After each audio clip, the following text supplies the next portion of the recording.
سورۃ الاحزاب آیت نمبر 56 ارشاد عظیم ارشاد فرمایا ان اللہ و ملائکتہ یصلون علی النبی، ان اللہ بے شک اللہ و ملائکتہ اور اس کے فرشتے، جہاں تک وحدہ لا شریک نے اپنی ذات کو مقدم رکھا ہے اور پہلے اپنا ذکر خیر فرمایا ہے۔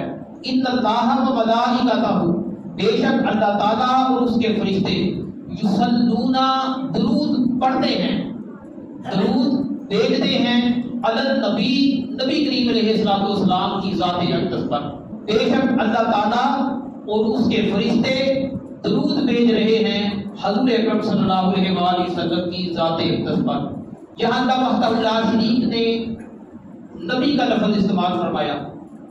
نبی جو ہے یہ نبوت سے بنا ہے، نبی کا جو مادہ ہے جس سے لفظ نبی نکلا ہے وہ ہے نبوت۔ نبوت خبر کو کہتے ہیں۔ رسول یا نبی جو دنیا میں تشریف لاتے ہیں یہ دنیا کی خبریں دینے کے لیے نہیں آتے بلکہ آسمان دنیا کی خبریں دینے کے لیے آتے۔ اسی لیے نبی کو نبی کہا جاتا ہے کہ وہ خبر دینے والا ہوتا ہے۔ یہ مٹی کے پاؤں بتلانے کے لیے نبی تشریف نہیں لاتا بلکہ احادیث مبارکہ کو اٹھا کے دیکھیں، لوگوں نے سوال کیا حضور اکرم صلی اللہ علیہ وآلہ وسلم سے، جنت کے بارے میں سوال کیا، دوزخ کے بارے میں سوال کیا، تو حضور اکرم صلی اللہ علیہ وآلہ وسلم نے جنت اور دوزخ کی خبریں بھی دے دی۔ تو نبی ہوتا ہی وہ ہے جو خبر دینے والا ہوتا ہے۔ نبی نبوت سے ماخوذ ہے، اس لفظ سے نکلا ہے، یہ خبر دینے کے لیے دنیا میں تشریف لاتا ہے۔ تو رسول کا معنی ہوتا ہے قاصد، قاصد پیغام پہنچانے والا۔ تو اللہ تعالیٰ کا جو پیغام ہوتا ہے نبی اور رسول کا فریضہ ہوتا ہے کہ اسی طرح اللہ کی مخلوق تک یہ پیغام پہنچا دیا جائے۔ تو یہاں تک وحدہ لا شریک نے ارشاد فرمایا بے شک اللہ تعالیٰ اور اس کے فرشتے درود پڑھتے ہیں حضور اکرم صلی اللہ علیہ وآلہ وسلم کی ذات اقدس پر۔ کیوں کہ جو قرآن حضور اکرم صلی اللہ علیہ وآلہ وسلم پر اللہ تعالیٰ نے اتارا ہے، علی النبی سے مراد حضور اکرم صلی اللہ علیہ وآلہ وسلم کی ذات پاک ہے، کیونکہ قرآن کا مخاطب حضور اکرم صلی اللہ علیہ وآلہ وسلم ہے۔ تو یہاں کا وحدہ لا شریک نے دو چیزوں کو جمع کر دیا، بے شک اللہ تعالیٰ اور اس کے فرشتے۔ اللہ تعالیٰ نے اپنے ساتھ فرشتوں کا ذکر فرمایا ہے۔ یہاں دیکھیں صلاۃ کا لفظ آیا ہے، یصلون اسی سے لفظ صلاۃ نکلا ہے۔ صلاۃ عربی میں نماز کو کہتے ہیں یا دعا کو کہا جاتا ہے۔ صلاۃ عربی میں نماز اور دعا کے معنی میں آتا ہے اور فارسی میں اس کا معنی نماز کیا جاتا ہے۔ صلاۃ کا معنی نماز، الصلاۃ سے مراد عبادت مخصوصہ ہے جسے معروف طور پر ہم نماز کہتے ہیں۔ یہ الصلاۃ کا معنی نماز ہے۔ اللہ وحدہ لا شریک نماز نہیں پڑھتا، اللہ تعالیٰ حج نہیں کرتا، اللہ تعالیٰ زکوٰۃ نہیں دیتا، اللہ تعالیٰ صدقات حسنات نہیں کرتا، لیکن ایک کام کر رہا ہے، فرشتوں کو ساتھ دیتا ہے اور کہتا ہے فرشتوں آ جاؤ میرے ساتھ، میں نے حضور اکرم صلی اللہ علیہ وآلہ وسلم کی حمد و ثنا کرنی ہے، تم بھی اس خیر کار میں شامل ہو جاؤ۔ تو اللہ تعالیٰ کے ساتھ اس کے فرشتے شامل ہو جاتے ہیں حضور اکرم صلی اللہ علیہ وآلہ وسلم کی حمد و ثنا کرنے کے لیے۔ تو صلاۃ کی نسبت اللہ تعالیٰ کی طرف ہو تو مراد حمد و ثنا ہوتا ہے جو کہ حضور اکرم صلی اللہ علیہ وآلہ وسلم کی جاتی ہے، کہ حضور اکرم صلی اللہ علیہ وآلہ وسلم کا ذکر خیر کرنے کے لیے اس کا جو حمد و ثنا کرنے والا ہے، اس کا جو ثنا خواں ہے وہ خالق کائنات خود ہے۔ اللہ وحدہ لا شریک اپنے محبوب کا ذکر کر رہا ہے، خود کر رہا ہے، نہ اکیلا کر رہا ہے بلکہ فرشتوں سے فرماتا ہے آ جاؤ تم بھی اس کام میں حصہ لے لو۔ تو یہ اللہ وحدہ لا شریک نے ان کو اپنے ساتھ ملا لیا ہے۔ ایک ہوتا ہے محبوب اور ایک ہوتا ہے محب۔ جب کسی کے محبوب کا ذکر کیا جاتا ہے محب راضی ہو جاتا ہے کہ اس نے میرے محبوب کا ذکر کیا ہے۔ تو جب اللہ تعالیٰ فرشتوں کے سامنے اپنے محبوب کا ذکر کرتا ہے تو محب یہاں اللہ وحدہ لا شریک کی ذات ہے۔ تو اللہ کا محبوب حضور اکرم صلی اللہ علیہ وآلہ وسلم ہے تو محب کتنا راضی ہوتا ہے کہ میرے محبوب کا ذکر کیا جا رہا ہے۔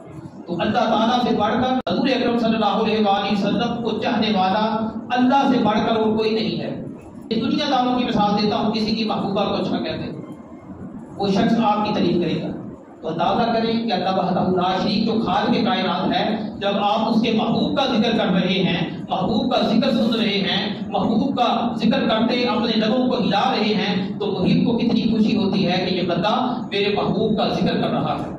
بعض اوقات ہوتا ہے کہ اگر عربی گرامر میں چلے جائیں تو الفاظ مشکل استعمال کرنے پڑتے ہیں کہ یہاں فاعل کا ذکر ہے، مفعول کا ذکر ہے، فعل کا ذکر ہو رہا ہے، تو یہ ایک فعل ہے، فعل کام کو کہتے ہیں کہ اللہ تعالیٰ کا فعل اور فرشتوں کا فعل اس آیت کے اندر جمع ہو گیا۔ یہ دونوں کرتے کیا ہیں؟ حضور اکرم صلی اللہ علیہ وآلہ وسلم کا ذکر خیر کرتے ہیں۔ سلام کی نسبت اللہ تعالیٰ کی طرف ہو تو مراد اس کی رحمت ہوتی ہے، سلام کی نسبت فرشتوں کی طرف ہو تو مراد دعا اور استغفار ہوتا ہے، اور سلام کی نسبت امتیوں کی طرف ہو تو حضور اکرم صلی اللہ علیہ وآلہ وسلم پر اللہم صلی علی محمد پڑھنے کی طرف ہوتی ہے۔ تو یہ معنی معروف ہیں جو میں نے آپ کے سامنے ذکر کیے ہیں۔ درود کیا چیز ہے؟ درود کسے کہا جاتا ہے؟ تو جب اللہ وحدہ لا شریک نے فرمایا یا ایھا الذین آمنوا، اے ایمان والو، یہاں خطاب ایمان والوں سے ہے، جو قرآن کا فاعل حضور اکرم صلی اللہ علیہ وآلہ وسلم ہے۔ قرآن اللہ تعالیٰ کا کلام ہے اور اس کے محبوب کو حضور اکرم صلی اللہ علیہ وآلہ وسلم پر اتارا گیا ہے۔ امتیوں کو اللہ وحدہ لا شریک حکم دے رہا ہے، یہ امر کا صیغہ ہے، صیغہ امر میں حکم شامل ہوتا ہے۔ تو یہاں اللہ وحدہ لا شریک کی ارشاد فرماتا ہے یا ایھا الذین آمنوا، اے وہ لوگو جو ایمان کی نعمت سے مالا مال ہو چکے ہو، اے ایمان والو، سادہ ترجمہ یہ کیا جاتا ہے صلو علیہ وسلموا تسلیما، تم میرے محبوب حضور اکرم صلی اللہ علیہ وآلہ وسلم پر خوب درود اور سلام بھیجو۔ بندے کو اس سے کیا ملتا ہے؟ تو اب ابو داؤد شریف کی حدیث پاک کو اٹھا کے دیکھتے ہیں۔ ابو داؤد شریف کی حدیث پاک میں ہے حضور اکرم صلی اللہ علیہ وآلہ وسلم نے فرمایا جب میرا امتی ایک مرتبہ میری ذات عزت پر درود بھیجتا ہے، اللہ تعالیٰ اس کے 10 گناہ مٹاتا ہے، اسے 10 نیکیاں عطا فرماتا ہے اور اس کے 10 درجات کو اللہ تعالیٰ بلند فرماتا ہے۔ ایک درود کے اندر یہ چیزیں مل جاتی ہیں کہ اللہ تعالیٰ یہاں انسان کے گناہ مٹا رہا ہے، اسے نیکیاں عطا فرما رہا ہے اور اس کے درجات کو بلند فرما رہا ہے۔ زندگی میں کم از کم ایک مرتبہ درود پاک پڑھنا 2 جلیل القدر امام ابو حنیفہ اور امام مالک رحمۃ اللہ تعالیٰ علیہ کے نزدیک فرض ہے۔ جب بندہ ایک مرتبہ درود پاک پڑھتا ہے یہ فضیلت کو پا لیتا ہے۔